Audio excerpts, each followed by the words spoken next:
Mr. Scary Studios.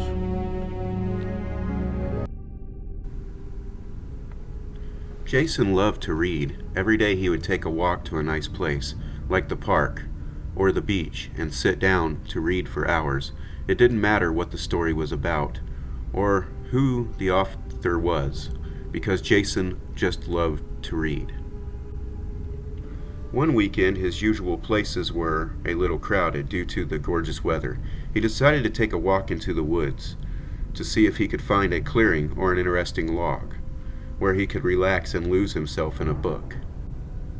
Jason walked through the forest for quite some time. These particular woods weren't good for hiking and had no trails, so he was sure to have some solitude. He wasn't sure how far he had walked before he came upon the mysterious building. It looked somewhat like an old bank and was covered in moss and vines. The doors were open and falling off the hinges, and the windows were filthy and broken. Jason figured this strangely placed building might be just what he was looking for. As he entered through the crumbling doorway, he saw dozens of shelves lined with books. What was a library doing in the middle of the woods? It didn't matter to Jason. All that mattered was that he was staring at what might possibly be a treasure trove of unread narratives. He wasted no time grabbing a random book off the closest shelf as he dropped his book bag without care for its contents. Jason inspected the book, and it was surely something he had never heard of. He returned it to the shelf and went to further investigate the library. The whole place was filthy, but there wasn't any random clutter like one might accept from an abandoned building. But why was it abandoned? Who could just leave all these books to rot? Jason only thought about it for a moment as he was too engaged in reading the names of all the books, wondering if he'd find something he'd recognized. He didn't find anything remotely familiar. Books were meant to be read, and Jason felt like these books weren't fulfilling their purpose. And for a long time it seemed it was time to start reading. He picked one called Blackwing Adventures and set Indian style on the floor. The story was incredible. It had everything anyone could want in a good book: adventure, romance, action, even philosophy. But it wasn't just that it had so many good qualities. It was that those qualities shined so much brighter than anything he'd ever read. If this book was this amazing, what treasures did the other books hold? Jason was excited in a way he never felt before. It was getting late, and Jason knew that his girlfriend Melissa would be pissed that he wasn't answering her text. Normally, she understood that this was Jason's me time, but he usually came home hours ago. He took the book with him so he could finish it later and started his journey home. He wasn't sure if he would find the library again, so he marked trees along the way with a Sharpie he had in his book bag. The next morning, Jason got up a little early so he could read. He grabbed his book bag and took out what he expected to be Blackwing Adventures. The book now had a different title, Love Without a Friend. More rummaging through the bag produced only his other boring books that he had previously been excited to read. Did he grab the wrong book? No, that wasn't possible. He hadn't let go of the book before putting it in his bag. It was obviously from the same library because it was covered in thick dust. He must have taken the wrong book. It was the only explanation. He decided that he would read Love Without a Friend, even though the title didn't really seem anywhere near as cool as Blackwing Adventures. Boy, was he wrong. It was just as good. It didn't have an adventure or action, but it had a strikingly human quality to it. Jason had never felt the kinds of emotions the story was invoking. Turning each page was like opening a Christmas present. He couldn't wait to receive each word, each thought, each feeling. It was late, and Jason began to nod off. He didn't want to stop reading, but eventually he passed out. The next morning he was still holding the book in his hands. It was still open to the page he left off on, and he started to read again. He had no idea what he was reading. The story had completely changed. There were different characters, different thoughts, different feelings. He closed the book and looked at the title. It was Men and Monsters. Jason was even more shocked than the first time this book hadn't left his hands. He hadn't returned to the library to exchange it for another book. None of this was possible, and Jason was getting understandably freaked out. All he could think of doing was going back to the library. Maybe he could find one of those other books he was reading upon his arrival. Jason received a text message from Melissa that read, "Are you ignoring me?" He responded telling her that he had found a new spot in the woods to read. He left out the part about the mysterious library with the curious books, figuring it would only lead to more questions. Once Melissa's concern had diminished, Jason shut off his phone. When he got inside the library, he searched long and hard for Blackwing Adventures or Love Without a Friend, but he was unsuccessful. In fact, none of the titles he remembered from before were anywhere to be found. Every book was different. Could this be another abandoned library?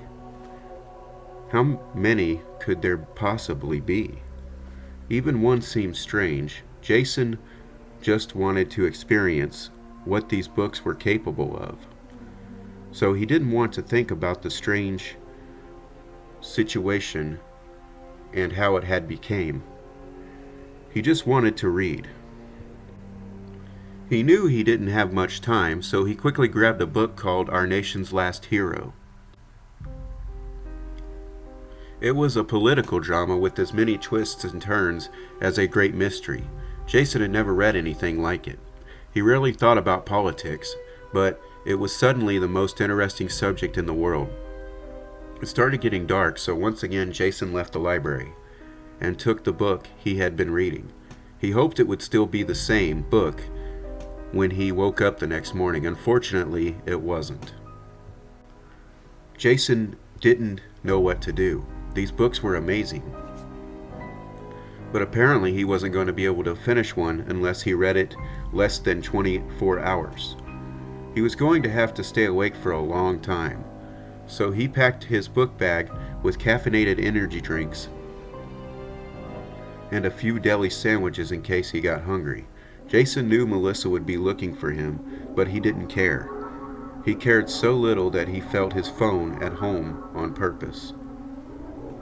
He left his phone at home on purpose.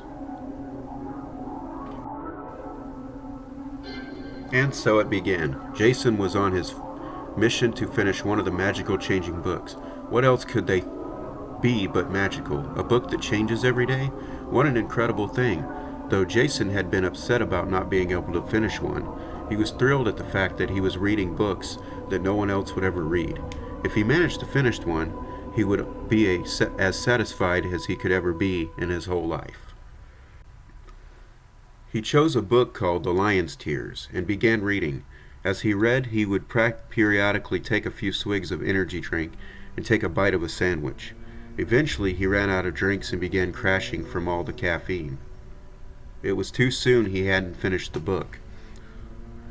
There were just a few chapters left, but he couldn't stay awake any longer. He hoped that he would wake up again before the book changed. When he awoke, it seemed as though the next day had not come yet. But the book had still transformed into something new. Jason decided he was wrong about when the change occurred. It wasn't when the day changed, it was whenever he fell asleep. Jason stopped leaving the library. He had no time to walk back and forth, or spend time with his girlfriend, or do anything other than read the magical books. He tried to stay awake long enough to finish one, but it was no use. He kept falling asleep. Jason was getting angry now. This wasn't a treasure trove of beautiful works of fiction. It was a curse. He was obsessed with finishing one of the books, and it was eating away at his sanity. No food, no water, no contact with other human beings. When Jason would begin to fall asleep, he would take a piece of broken glass from one of the windows and cut himself to stay awake. After several cuts, he began to feel weak from blood loss. His mind was becoming warped. As he sucked every word into his now crippled consciousness, the books he chose became more and more macabre. Titles like Making Love to Murder and The Man Who Ate Himself were overtaking the other more gentle ones. If Jason was going to finish one of these books, it had to be something that interested him, and gentle things that were no longer in his interest. There was no telling how long Jason had been in the library. He wasn't eating or drinking, but somehow he wasn't hungry or thirsty anymore. Hold on. It was as if the books were keeping him alive. They wanted him to read. They wanted him to finish. He kept getting closer and closer to finishing one of the books. He was sleeping less and less, and his dream was going to soon come true. But which book would be the lucky one? Which one would be read from front to back by a willing participant? He picked up a book off the shelf and looked at it, the title. It was called Jason Loved to Read. His eyes widened. His mind raced. What an amazing coincidence. A book with his name in the title. And it's about someone who loves to read. Adrenaline raced through Jason's body as he opened the book and began the first chapter. He read it of a teenage boy who found an abandoned library in the woods. He read about the books that magically changed their content. Whenever the protagonist fell asleep, he read about himself. This was the book that he would finish. This was the book that he had to finish. Jason's heart pounded like mad as he reached the final chapter, when suddenly he was interrupted by a shouting female. "What the hell, Jason? This is where you've been? I've been calling. I've been texting. Everyone is looking for you. I only found this place because I happened to see those marks on the trees and thought that maybe you made them. Hello, Jason? Are you deaf?" Just then she noticed the cuts all over Jason's body. She fell silent and took a step back. Here was her boyfriend cut up and bloody, buried in a book, paying no attention to her tirade. "Jason, what's going on? Are you all right? Why won't you look at me, Jason?" Her voice was concerned but hesitant. Jason just sat there, Indian style, reading his book. Melissa lost her temper. "Look at me, Jason. What the fuck?" She began to cry. All she wanted was to find her boyfriend and find out why he had been missing. She expected him to embrace her and tell her that they were going to be together again and everything was going to be okay. She ran to him, bent down, grabbed his arm, and shouted, "Jason!" In a split second, Jason grabbed a piece of broken glass, already covered in blood from using it to cut himself, and jammed it firmly into Melissa's neck. Her eyes became wild with fear as she gurgled and jiggled, eventually falling to the floor, with the glass still in her neck. Jason's face had no expression as he continued reading his book, his legacy. It was about to happen. The last page, Jason couldn't believe it. He had finally stayed awake long enough to finish one of the magical books from the mysterious abandoned library. In the middle of the woods, his hand shook as he turned the page and saw the words, "The End," towards the bottom. Below the final paragraphs, it was then that he became horrified for the first time in his entire life. The book ended with the protagonist, Jason, stabbing his girlfriend in the neck with a shard of broken glass. Jason didn't move, didn't blink, or even think. He just sat there in absolute shock. Was this really happening? Why did the book say that he killed his girlfriend? That was impossible. Jason was no killer. Jason just loved to read. He stood up and screamed a desperate primal scream, throwing the book on the floor next to Melissa's body. He looked at her as if noticing her for the first time. There was blood all over the floor. Melissa was surely dead, and Jason must have been the murderer.